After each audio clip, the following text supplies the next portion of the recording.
নমস্কাৰ। অন্য এটা বিশেষ খণ্ডলৈ স্বাগতম জনাইছোঁ আৰু আজি আমাৰ সৈতে আছে এগৰাকী বিজেপিৰ নিষ্ঠাৱান কৰ্মী, এগৰাকী বিজেপিৰ বৰ্তমান সময়ত প্ৰতিটো মুহূৰ্ততে সমাজৰ বাবে চিন্তা কৰা এগৰাকী ব্যক্তি দিব্যজ্যোতি মেধি ডাঙৰীয়া। আমি অনুষ্ঠানলৈ আদৰণি জনালোঁ আপোনাক আৰু ধন্যবাদ।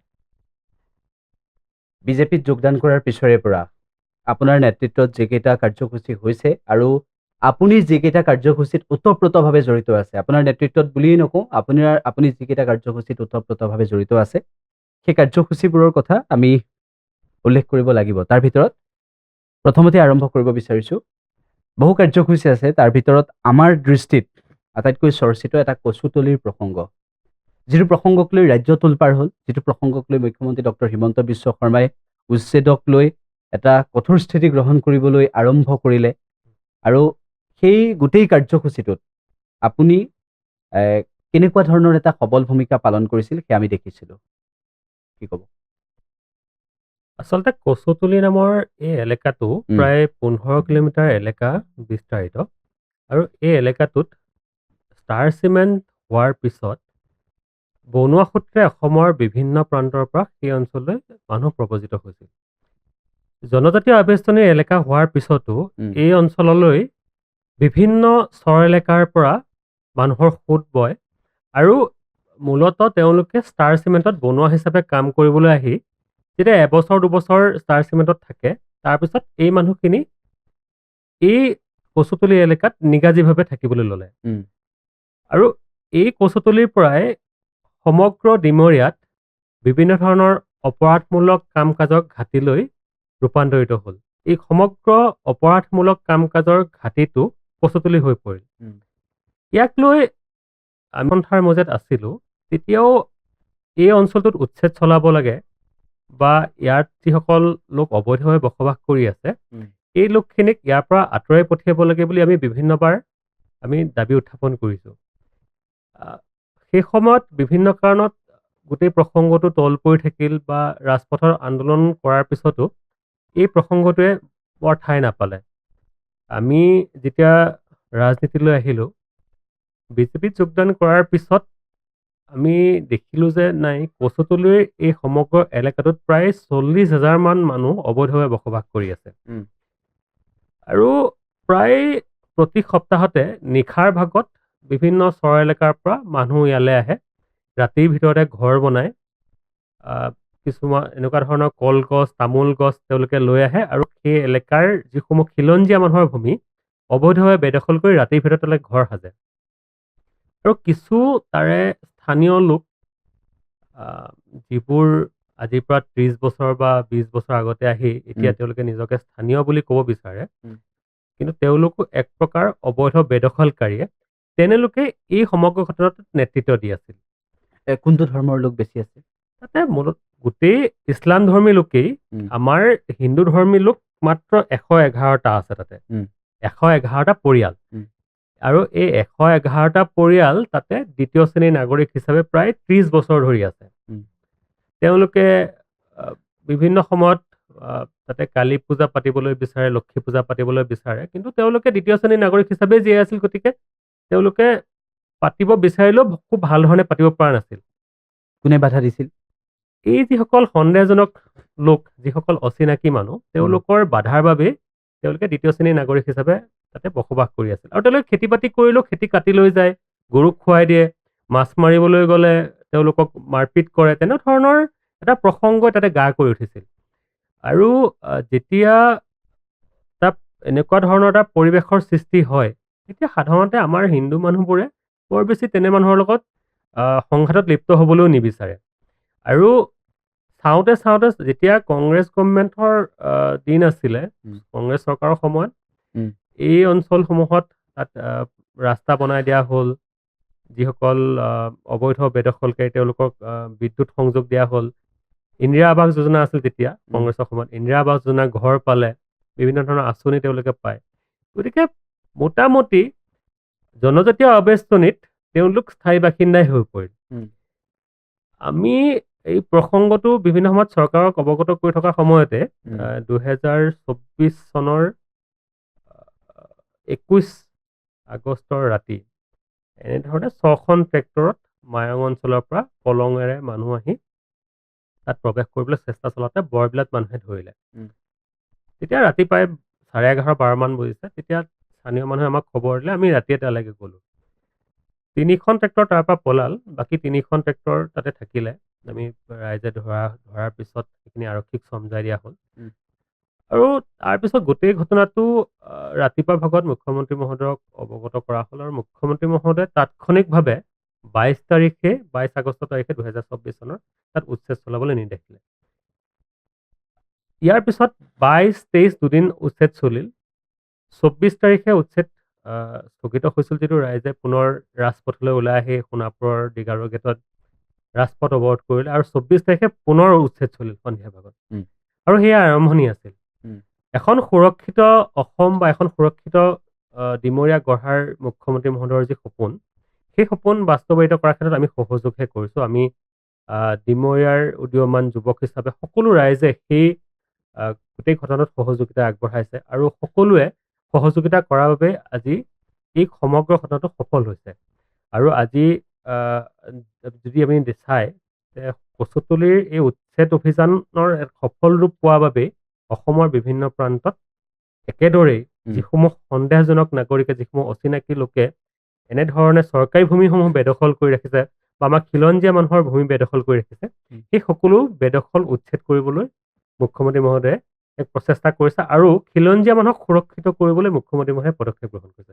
এই পদক্ষেপ সঁচাকৈ আদৰণীয় আৰু মুখ্যমন্ত্ৰী মহোদয়ৰ এই পদক্ষেপৰ জৰিয়তেহে আমি সুৰক্ষিত হ'ব পাৰিম। ইয়াতে এটা কথা ক'ব লাগিব, চাওক, কংগ্ৰেছ দল বা AIDF দল, এই দুটা দলে কিন্তু এই কচুতলি উচ্ছেদ অভিযান চলা সময়ত এই উচ্ছেদকাৰী যিসকল বেদখলকাৰী বা উচ্ছেদ হোৱা লোকসকলৰ পক্ষত থিয় হ'বলৈ তেওঁলোকে প্ৰচেষ্টা চলাইছে। আৰু সেই প্ৰচেষ্টা আমি প্ৰতিহত কৰিছিলোঁ। সমগ্ৰ ডিমৰীয়াবাসী ৰাইজ, ডিমৰীয়াৰ দল সংগঠন, সকলো ৰাইজে ওলাই আহি তেওঁলোকৰ বিৰুদ্ধে থিয় দিছিল। আজি কংগ্ৰেছ দলৰ এই সন্দেহজনক নাগৰিকৰ প্ৰতি থকা মৰমৰ বাবেই ডিমৰীয়াখনত এনেধৰণৰ এক ঘটনাৰ সৃষ্টি হ'বলৈ পালে। তাত 100 টকাৰ কাৰণেও মানুহৰ মৃত্যু হয় কচুতলি এলেকাত। তেনেকুৱা ধৰণৰ ঘটনা ঘটিছে। এতিয়া যদি চাবলৈ যায় এই উচ্ছেদ অভিযানৰ পিছত এতিয়া সোণাপুৰ থানাৰ এলেকাত যি গোচৰ আগতে যদি মাহত 100টা আছিলে, এতিয়া 40টালৈ কমি গ'ল। মানে সেই 60টা গোচৰ কচুতলিৰ পৰা আহিছিল বা কচুতলিৰ মানুহে সংঘটিত কৰিছিল। অৰ্থাৎ যিসমূহ অপৰাধ কচুতলিৰ পৰা নিয়ন্ত্ৰিত হৈছিল, সেই অপৰাধ কৰা মানুহৰ সংখ্যা কমাৰ বাবেই সমগ্ৰ ডিমৰীয়া অঞ্চল বা সোণাপুৰ অঞ্চলত শান্তি বিৰাজমান হৈছে। এতিয়া আৰু ডিমৰীয়া অঞ্চলত প্ৰায় 20টা স্থান আছে, যিসমূহ স্থানত উচ্ছেদ চলাবলগীয়া পৰিৱেশৰ সৃষ্টি হৈছে বা পৰৱৰ্তী সময়ত চৰকাৰে উচ্ছেদ চলাব। কাৰণ সেইসমূহ স্থানতো অচিনাকি লোক অবৈধভাৱে আহি জনজাতীয় আৱেষ্টনীত বসবাস কৰি আছে আৰু তেওঁলোক এই অঞ্চলসমূহত বসবাস কৰিবলৈ তেওঁলোকৰ যোগ্যতা নাই। অৰ্থাৎ তেওঁলোকে মাটি ক্ৰয় কৰিব নোৱাৰে বা তেওঁলোকে এই অঞ্চলত আহি ঘৰ সাজিব নোৱাৰে। গতিকে তেনেধৰণৰ যিসমূহ গাইডলাইন, সেই গাইডলাইনসমূহ তেওঁলোকে উলংঘা কৰি অসম ৰাজহ অধিনিয়মৰ গাইডলাইন বা আমাৰ ট্ৰাইবেল বেল্ট এণ্ড ব্লকৰ যিসমূহ গাইডলাইন, সেইসমূহ উলংঘা কৰি তেওঁলোকে তাতে ঘৰ সাজিছে। গতিকে সেইসমূহ স্থানতো উচ্ছেদ হ'ব। চন্দ্ৰপুৰৰ 2টা স্থান আছে, খেৰবৰী আৰু জোনাকী নগৰ। গতিকে সেইসমূহ ঠাইতো উচ্ছেদ হ'ব।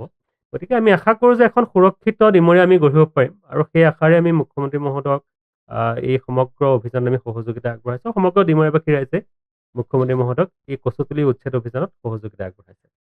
ডিমৰীয়াক লৈ নতুনকৈ এটা সমষ্টি, ডিমৰীয়া নতুন সমষ্টি হ'ল। এতিয়া বিষয়টো এইটো, 2024 বিধানসভা নিৰ্বাচন আৰু এই বিধানসভা নিৰ্বাচনত যিসকল প্ৰাৰ্থিত্ব প্ৰত্যাশীৰ নাম চৰ্চাত আছে, তাৰ ভিতৰত বিজেপিৰ আপোনাৰ নামো চৰ্চাত আছে। এতিয়া বিষয় হৈছে ডিমৰীয়াখনক লৈ আপোনাৰ যিটো সপোন আৰু আপোনাৰ যিটো আশা, আপোনাৰ যিখিনি কৰিবলগীয়া আছে বুলি আপুনি ভাবে, কি ক'ব? ডিমৰীয়াক লৈ কৰিবলগীয়া বহুত আছে।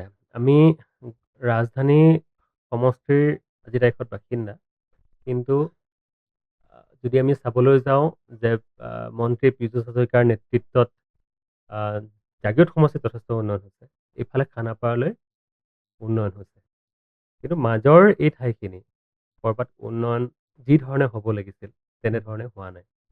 গতিকে উন্নয়ন কৰিবলগীয়া আছে।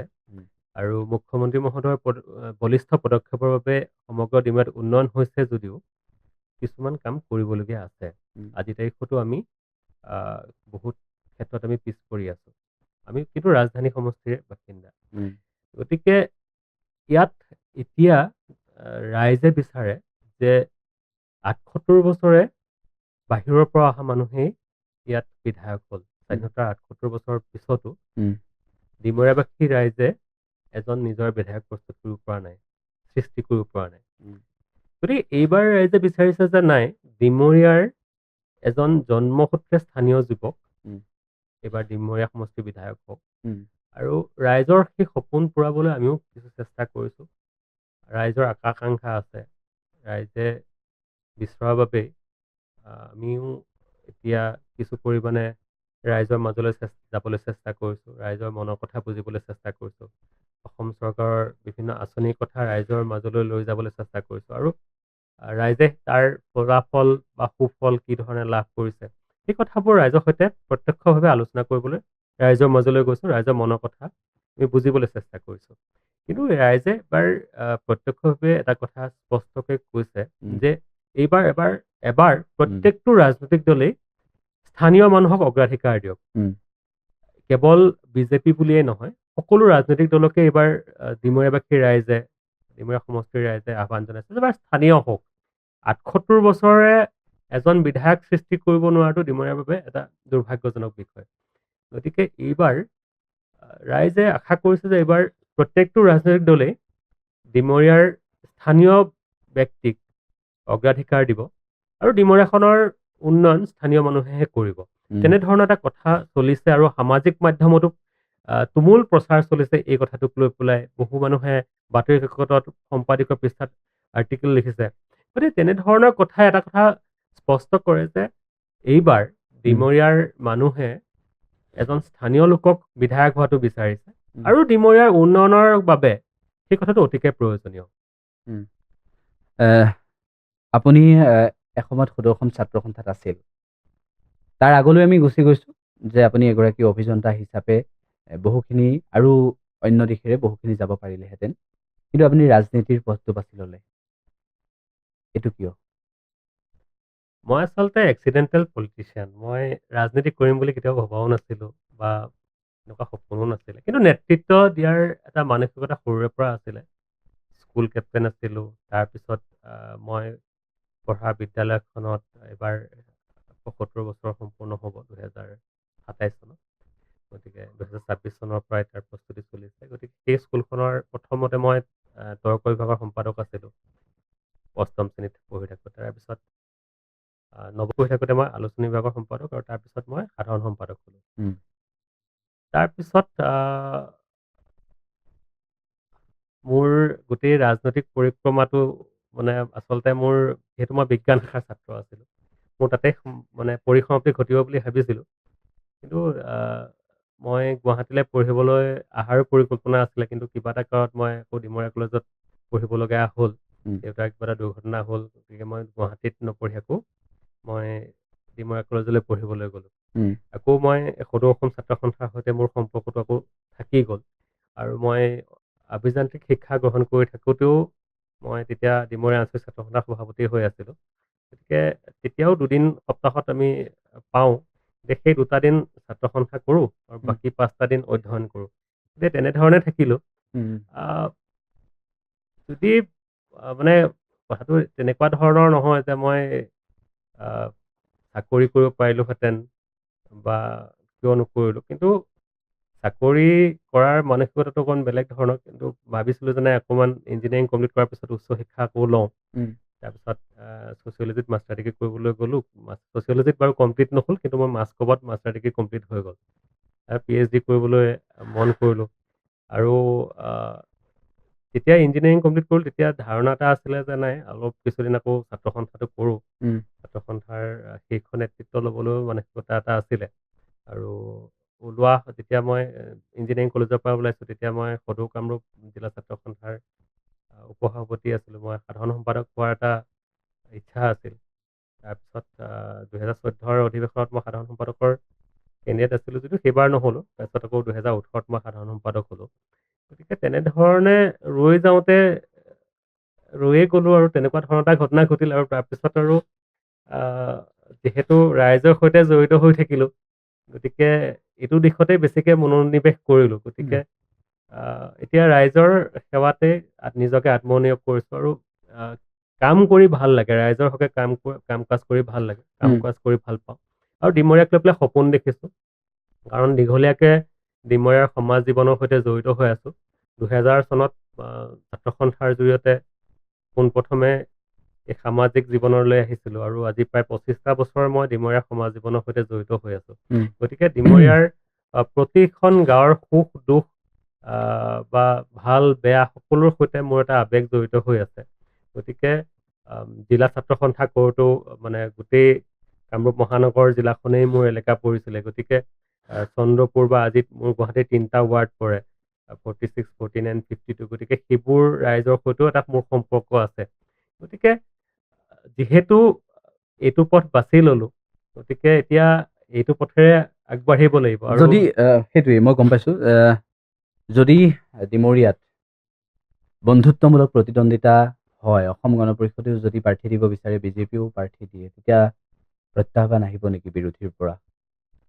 মইতো প্ৰত্যাহ্বান বুলি নাভাবো, কাৰণ আজিৰ তাৰিখত বিজেপিৰ যিটো শক্তিশালী স্থিতি, সেই শক্তিশালী স্থিতিৰ আগত কংগ্ৰেছ, অসম গণ পৰিষদ বা বাকী যিসমূহ ৰাজনৈতিক দল আছে, তেওঁলোকৰ স্থিতি সিমান সুদৃঢ় নহয়। অসম গণ পৰিষদৰ এগৰাকী নেতা তপন দাস, তেখেতৰ বিৰুদ্ধে আমি শেহতীয়াভাৱে এটা বিষয় দেখিলোঁ।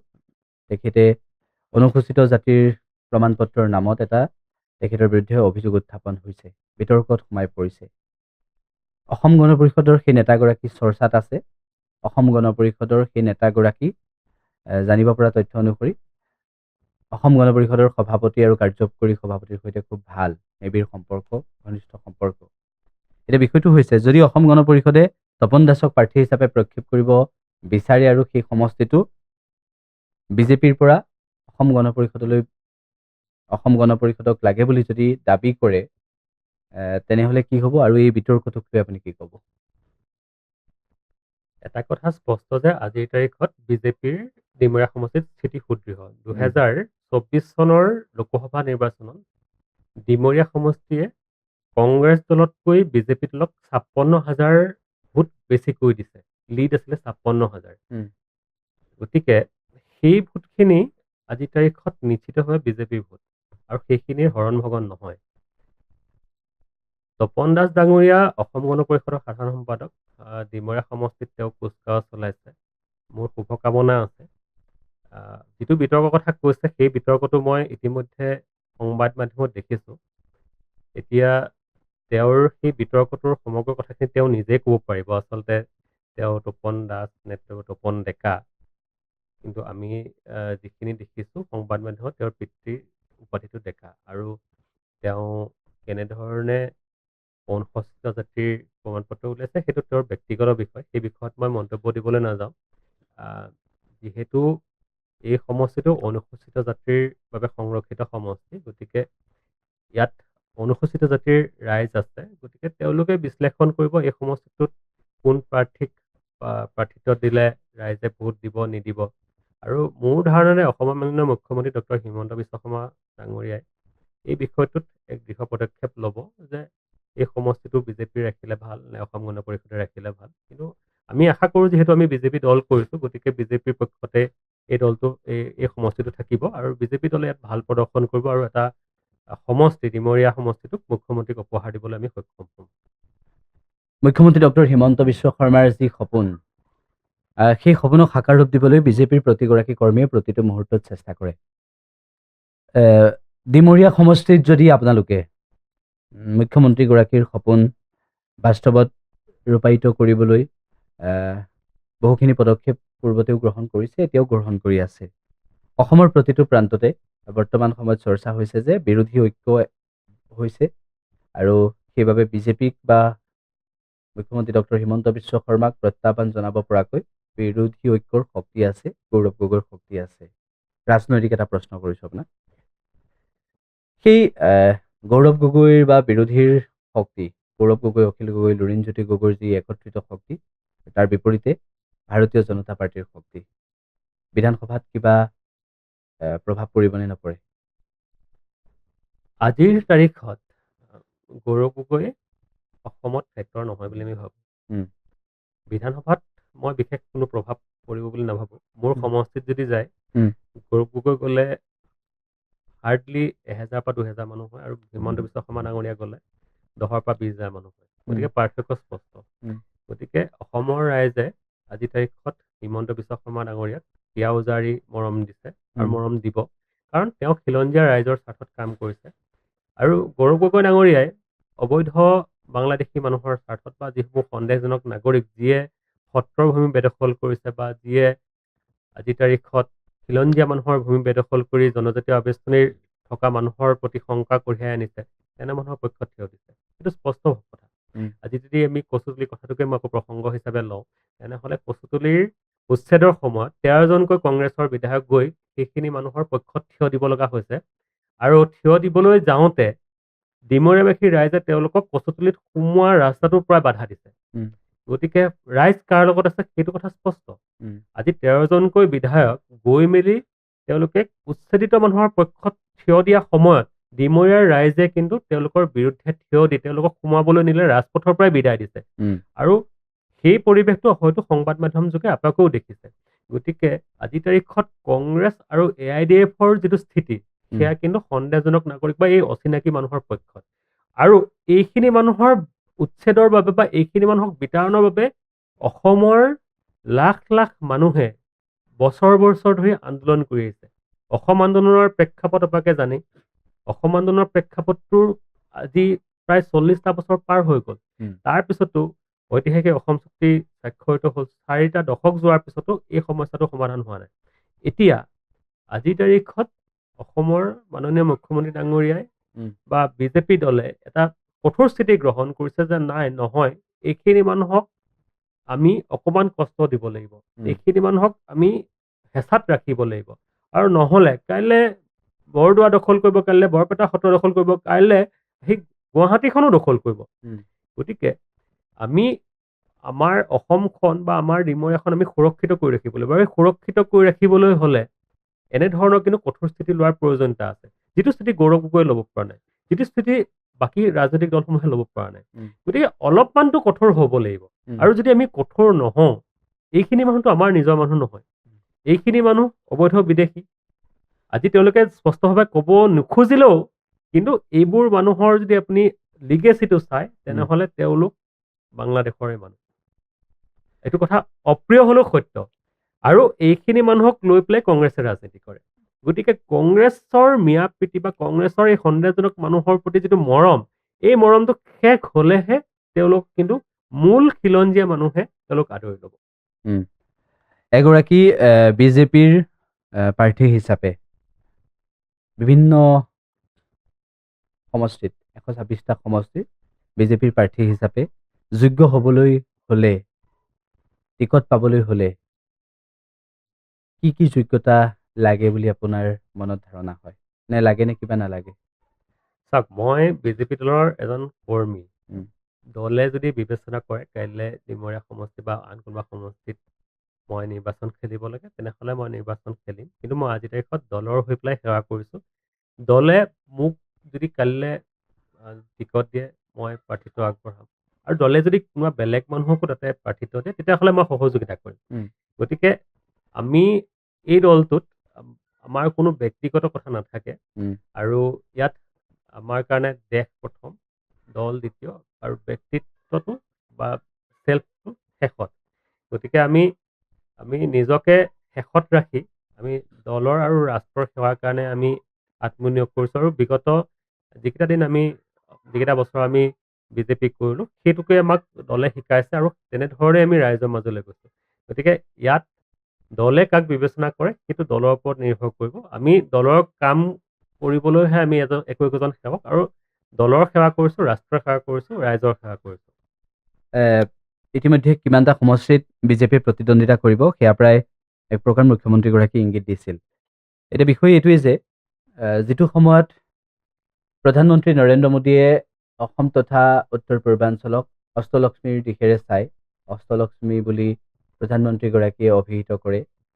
বাজেটতো 2026-27 বৰ্ষৰ কেন্দ্ৰীয় বাজেটতো অসমক গুৰুত্ব প্ৰদান কৰিছে বুলি মুখ্যমন্ত্ৰীয়ে অৱগত কৰিছে আৰু এই বাজেট ঐতিহাসিক বুলি আখ্যা দিছে কেন্দ্ৰীয় মন্ত্ৰী সৰ্বানন্দ সোণোৱালে। গতিকে এই সময়ছোৱাত এটা সময় আছিল কংগ্ৰেছেই শাসন চলাই আছিল আৰু যেতিয়া অসমতো কংগ্ৰেছ চৰকাৰ আছিল, কেন্দ্ৰতো কংগ্ৰেছ চৰকাৰ আছিল, তেতিয়া অসমখন কেনেকুৱা আছিল আৰু 2014 চনৰ পৰৱৰ্তী সময়ত আৰু 2016 চনৰ পৰা অসমত, 2014 চনৰ পৰা ভাৰতত যি কেন্দ্ৰতো বিজেপি, অসমতো বিজেপি হ'ল, সেই পাৰ্থক্যটো কি দেখিছে তেতিয়া আৰু এতিয়া? পাৰ্থক্যটো সমগ্ৰ অসমৰ ৰাইজে দেখিছে। উম। যোৱা 10টা বছৰত অসমত যিটো পৰিৱৰ্তন, উম। সেয়া পৰিৱৰ্তন কংগ্ৰেছৰ 60 বছৰ বা অসম গণ পৰিষদৰ 10 বছৰ হোৱা নাছিল। উম। গতিকে ৰাইজে যিটো উন্নয়ন দেখিছে, উম। সেই উন্নয়ন মানুহৰ সপোনৰো অগোচৰ। উম। গতিকে ৰাইজে বিজেপিক ভবা ধৰণেই বিজেপিয়ে কাম কৰিছে। উম। আৰু আজি যদি আপুনি চাবলৈ যায় যে সমগ্ৰ অসমত ব্যাপক হাৰত বিকাশ হৈছে। উম। আপুনি ৰাস্তাই হওক, স্বাস্থ্য ক্ষেত্ৰতে হওক, উম। শিক্ষাৰ ক্ষেত্ৰতে হওক, উম। যোগাযোগৰ ক্ষেত্ৰতে হওক, সকলো দিশত ব্যাপক হাৰত উন্নয়ন। এতিয়া যোৱাকালি যদি আপুনি চাবলৈ যায় তেনেহ'লে অসমৰ চৰকাৰী মাধ্যমৰ স্কুলৰ যিটো উন্নয়ন, সেই উন্নয়ন ভাবিব নোৱাৰি। উম। মানে আজিৰ দিনটোত মুখ্যমন্ত্ৰী মহোদয়ে অসমত 67খন বিদ্যালয়ৰ বিদ্যালয় গৃহ শুভ উদ্বোধন কৰিছে আৰু 61খন বিদ্যালয়ৰ শিলান্যাস কৰিছে। 8 কোটিকৈ 101খন বিদ্যালয়ত কেন্দ্ৰীয় চৰকাৰে টকা দিছে। গতিকে এই কথাটোৱে এটা কথা প্ৰমাণ কৰে যে সমগ্ৰ ৰাজ্যখনত বিকাশৰ যিটো মাত্ৰা, সেই মাত্ৰা ব্যাপক হাৰত দেখিবলৈ পোৱা গৈছে। গতিকে সমগ্ৰ ৰাজ্যখনৰ উন্নয়ন হৈছে, সেই কথা স্পষ্ট। আৰু এই কথাটোৰ সৈতে সমগ্ৰ ৰাইজ আজি তাৰিখত একাত্ম হৈ পৰিছে। আজি মহিলাসকলৰ যিটো উন্নয়ন, সেই উন্নয়ন কৰিবলৈও মুখ্যমন্ত্ৰী মহোদয়ে পদক্ষেপ গ্ৰহণ কৰিছে যে একেবাৰে দৰিদ্ৰ শ্ৰেণীৰ মহিলাকো তেওঁলোক আমাৰ চৰকাৰে আৰ্থিক সাহাৰ্য দিছে। এতিয়া গোটসমূহক 10,000 টকাকৈ এগৰাকী মহিলাক দিছে। গতিকে সকলো দিশত চৰকাৰখনে দৰিদ্ৰ মানুহখিনিক আগবঢ়াই নিবলৈ প্ৰচেষ্টা কৰিছে। আৰু এইটো এটা শুভ লক্ষণ। কাৰণ মানুহ যিখিনি আমাৰ দৰিদ্ৰ মানুহ, সেইখিনি মানুহক এৰি আমি সমাজখনক আগবঢ়াই নিব নোৱাৰো। গতিকে একেবাৰে তলৰ চামৰ মানুহখিনিক আমি যদি আগবঢ়াই নিব নোৱাৰো, তেনেহ'লে মানে উচ্চ আৰু তল খাপৰ মানুহখিনিৰ মাজত ব্যৱধান বাঢ়ি বাঢ়ি গৈ থাকিব। ধনীখিনি ধনী হৈ গৈ থাকিব, দুখীয়াখিনি দুখীয়াই হৈ গৈ থাকিব। আজি দুখীয়া মানুহৰ ঘৰ বনাই দিবলৈ চেষ্টা কৰিছে, শৌচাগাৰ বনাই দিবলৈ চৰকাৰে চেষ্টা কৰিছে, গেছ দিবলৈ চেষ্টা কৰিছে, ৰেচন দিবলৈ চেষ্টা কৰিছে। গতিকে চৰকাৰৰ সেইবোৰ যুগান্তকাৰী পদক্ষেপ আৰু সেইবোৰৰ জৰিয়তে ৰাইজৰ মাজলৈ চৰকাৰখন সোমাই গৈছে, দলটো সোমাই গৈছে। গতিকে কংগ্ৰেছৰ সময়ত যদি আপুনি চাবলৈ যায়, তেনেহ'লে কি দিছিলে? কম্বল, আঁঠুৱা, সূতা। আৰু আজি বিজেপিয়ে কি দিছে? গতিকে পাৰ্থক্য স্পষ্ট। এই ডিমৰীয়াৰ ৰাইজক সেৱা আগবঢ়াবলৈ আগবাঢ়ি অহাৰ সময়ত বহু ঘাত প্ৰতিঘাত থাকিব পাৰে, বহু ঘাত প্ৰতিঘাত থাকিবই, বহুখিনি কষ্ট কৰিব লাগিব। আৰু সমাজ সেৱাৰ প্ৰতি যদি এটা মন থাকে, তেনেহ'লে প্ৰতিটো কষ্ট সহ্য কৰিব পাৰি। আপুনিও হয়তো বহুখিনি কাম এতিয়ালৈকে কৰিছে ডিমৰীয়াত। যদি আমি সোধো, কোনসমূহৰ কথা ক'ব পাৰিব? মোৰ এটা কথা কৈ পেলাই ভাল লাগে সদায়, যে আমি এটা প্ৰচেষ্টা কৰিছিলোঁ 2012 মই এতিয়া ছাত্ৰ সন্থাৰ মাজত আছিলোঁ। আমি বিহু নাচৰ কৰ্মশালা এখন আৰম্ভ কৰিছিলোঁ। আৰু পিছৰ পৰ্যায়ত আমি সেইখন অসমৰ সৰ্ববৃহৎ বিহু নাচৰ কৰ্মশালা হ'ল। আৰু এতিয়া অসমৰ গাঁৱে ভূঞে বিহু নাচৰ কৰ্মশালা হ'ল। আমি প্ৰথমবাৰ আৰম্ভ কৰোঁতে 470 গৰাকী ছাত্ৰ ছাত্ৰী আহিছিলে কৰ্মশালালৈ। 2012 চনৰ মাৰ্চ মাহত দেখা সেই সপোনটোৱে পিছৰ পৰ্যায়ত একেখন খেলপথাৰত প্ৰায় 2,500 ল'ৰা ছোৱালীক আমি একেলগে বিহু শিকাইছিলোঁ। আৰু সেয়া আমাৰ সপোন সেইদিনাখন বাস্তৱায়িত হৈছিল।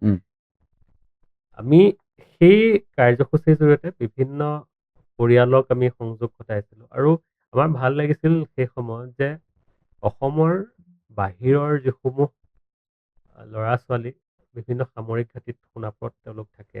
উম, সাউথৰ ল'ৰা-ছোৱালী আছে বা নৰ্থৰো বিভিন্ন ষ্টেটৰ ল'ৰা-ছোৱালী আছে। সেইবোৰেও আহি তাত বিহু শিকিছিল। উম, অৰ্থাৎ আমাৰ কৃষ্টি সংস্কৃতিক আমি বেলেগ ৰাজ্যলৈ প্ৰসাৰিত কৰিব পৰা এটা পদক্ষেপ বা এটা মাধ্যম সেই বিহু কৰ্মশালা হৈ পৰিছিল। আৰু বিশ্ব পৰ্যায়ত এতিয়া আমি দেখিছোঁ যে অসমৰ গাঁৱে ভূঞে চহৰে নগৰে সকলো ঠাইতে আজিকালি বিহু কৰ্মশালা। উম, গতিকে আমি দেখা সেই সপোন আজি অসমৰ গাঁৱে ভূঞে সকলো ঠাইতে বিস্তাৰিত হৈ পৰিছে। উম, সেইটো কথা দেখিলে ভাল লাগে। উম। এতিয়া যদিও বা মই ছাত্ৰ সন্থাৰ সৈতে নাই, কিন্তু সেই কথাখিনি যেতিয়া মনলৈ আহে উম। খুব ভাল লাগে। ছাত্ৰ সন্থাই এখন মঞ্চ দিছিল আৰু সেই মঞ্চখন আপুনি ভালদৰে ব্যৱহাৰ কৰিলে। সেই মঞ্চখনৰ ব্যৱহাৰ কৰাৰ পিছত আপুনি এটা ৰাজনৈতিক দলৰ অংশ হ'ল। বহুতেই যিটো অভিযোগ কৰে সেই অভিযোগটোৰ উত্তৰ পাবলৈ মই আপোনাক প্ৰশ্ন এটা কৰোঁ। সদৌ অসম ছাত্ৰ সন্থাৰ পৰা বিজেপিত যোগদান কৰাৰ এটা প্ৰৱণতা সকলোৰে আছে, এনেদৰে অভিযোগ এটা উত্থাপন হয়। সদৌ অসম ছাত্ৰ সন্থা ত্যাগ কৰি বিজেপিত যোগদান কৰে বুলি কয়। শেহতীয়াভাৱে সদৌ অসম ছাত্ৰ সন্থাৰ এসময়ৰ সাধাৰণ সম্পাদক, আপুনি থকাৰ সময়তে শংকৰজ্যোতি বৰুৱা সাধাৰণ সম্পাদক আছিল, কেইটামান দিনৰ আগতে যোগদান কৰিলে বিজেপিত। আপুনিও যোগদান কৰিছিলে। পূৰ্বতে বহু উদাহৰণ আছে, দীপাংক নাথ ডাঙৰীয়াও যোগদান কৰিছিলে। আৰু উদাহৰণ মই নকওঁ, কিন্তু তাৰ সমান্তৰালভাৱে এই যিটো অভিযোগ উত্থাপন হৈ থাকে সেইটোক লৈ কি প্ৰত্যুত্তৰ দিব বিচাৰিব? চাওক, কাম কোনে কৰি আছে সেইটো ডাঙৰ কথা। উম, আৰু কাম কৰিবলৈহে আমি ৰাজনীতি কৰিছোঁ। উম, গতিকে যদি কাম কৰিবই নালাগে তেনেহ'লে বেলেগ বেলেগ পন্থাও আছে। উম, এটা NGO খুলি পেলাই ঘৰত বহি থাকিব পাৰি উম, আৰু বছৰত এটা ইভেণ্ট পাতি পেলাই NGO এটা চলাই থাকিব পাৰি। কিন্তু ৰাইজৰ হকে কাম কৰিবলৈ লাগিলে কোনে কাম কৰিছে সেই কথাটো আটাইতকৈ গুৰুত্বপূৰ্ণ। উম, আজিৰ তাৰিখত বিজেপিয়ে যিটো হাৰত কাম কৰিছে বা বিজেপিৰ যিটো নেটৱৰ্ক, সেইটোৰ ওচৰত বাকী সকলো বিধ্বস্ত হৈ যায়। উম, আমাৰ দলত পৃষ্ঠা প্ৰমুখ পৰ্যন্ত এটা নেটৱৰ্ক আছে। উম, অৰ্থাৎ এখন ভোটাৰ লিষ্টৰ 30জন মানুহ থাকে উম, আৰু 30জন মানুহৰ বিপৰীতে এজন পৃষ্ঠা প্ৰমুখ। বাকী মই বুথ সভাপতি, মণ্ডল সভাপতি এইবিলাক কথা মই নকওঁৱেই, মৰ্চাৰ কথা নকওঁৱেই। অৰ্থাৎ যিটো মাইক্ৰ' মেনেজমেণ্ট, উম, সেই মাইক্ৰ' মেনেজমেণ্ট বিজেপি দলত বৰ ধুনীয়া। উম, আৰু ৰাইজৰ কাম কাজ কৰিবলৈ হ'লে এটা সুশৃংখলিত দললৈ যোৱাৰ প্ৰয়োজনীয়তা আছে, উম, যিটো বিজেপিত আমি দেখিবলৈ পাইছোঁ। এতিয়া বিজেপিৰ আদৰ্শৰ প্ৰতি মই বহু আগৰ পৰাই আকৰ্ষিত। উম, বিশেষকৈ মই অটল বিহাৰী বাজপেয়ী ডাঙৰীয়াৰ সেই সময়ৰ যিসমূহ তেওঁৰ বক্তব্য, সেইসমূহ বৰ ভাল পাইছিলোঁ। নৰেন্দ্ৰ মোদী ডাঙৰীয়াৰ বক্তব্যৰ প্ৰতিও মই আকৰ্ষিত। আৰু বৰ্তমানৰ অসমৰ মাননীয় মুখ্যমন্ত্ৰী ডক্টৰ হিমন্ত বিশ্ব শৰ্মা ডাঙৰীয়াৰ যি অসমক 5খন উন্নত ৰাজ্যৰ ভিতৰত এখন ৰাজ্য কৰাৰ সপোন, উম, সেই সপোন বাস্তৱায়িত কৰিবলৈ হ'লে আমি যুৱ প্ৰজন্মই তেখেতক সহযোগ কৰিব লাগিব। উম, গতিকে সেই সপোন বাস্তৱায়িত কৰাৰ স্বাৰ্থত মুখ্যমন্ত্ৰী মহোদয়ৰ নিৰ্দেশ মৰ্মে মই 2023 চনত মই বিজেপি দলত যোগদান কৰিলোঁ আৰু তাৰপিছত নিৰৱচ্ছিন্নভাৱে অসমৰ বিভিন্ন প্ৰান্তত মই বিজেপি দলৰ হকে মই কাম কাজ কৰি আছোঁ আৰু উম, বৰ্তমানো ডিমৰীয়া সমষ্টিত মই কাম কাজ কৰি আছোঁ। আৰু এটা কথা স্পষ্ট যে কাম কৰা দলৰ প্ৰতিহে যুৱ প্ৰজন্ম আকৰ্ষিত হয়। যাৰ কামেই নাই বা কামেই নকৰে, তেনে মানুহৰ প্ৰতি বা তেনে দলৰ প্ৰতি যুৱ প্ৰজন্ম কিয় আকৰ্ষিত হ'ব? উম, এই বিজেপি দলে কাম কাজ কৰিছে বা কাম কাজ কৰে, সেইকাৰণে আজি বিজেপিৰ দলৰ প্ৰতি এটা সোঁত বৈছে। উম, আৰু সেই সোঁত স্বাভাৱিক, অস্বাভাৱিক নহয়। আজি যদি কংগ্ৰেছৰ প্ৰতি মানুহৰ সোঁত বৈছে বা সন্দেহজনক নাগৰিকৰ কংগ্ৰেছ দলত যোগদান কৰাৰ এটা প্ৰৱণতা বাঢ়িছে, তেতিয়া সেইটো অস্বাভাৱিক। উম, কিন্তু যদি কাম কৰা দলটোৰ প্ৰতি মানুহৰ আকৰ্ষণ বাঢ়িছে বা সেই দলটোত হাজাৰ হাজাৰ মানুহ যোগদান কৰিছে, সেইটো অস্বাভাৱিক নহয়। উম। গতিকে আপোনাৰ ৰাজনৈতিক জীৱন আৰু আগবাঢ়ি যাওক।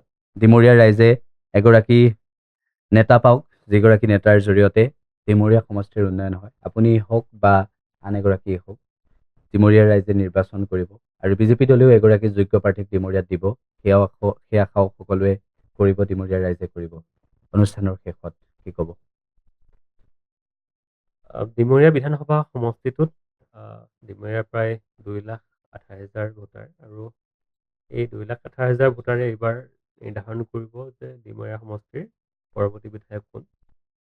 আশা কৰিছোঁ এইবাৰ এজন খিলঞ্জীয়া মানুহে, এজন জন্মসূত্ৰে ডিমৰীয়া মানুহে এইবাৰ এই সমষ্টিটোৰ বিধায়ক হ'ব আৰু ৰাইজৰ সেৱা ভাল ধৰণে কৰিব, সমষ্টিটোক আগুৱাই লৈ যাব। গুৱাহাটীৰ 5টা সমষ্টিৰ ভিতৰত ডিমৰীয়া অন্যতম, গতিকে এই সমষ্টিটোৰ উন্নয়ন হোৱাটো বিচাৰোঁ।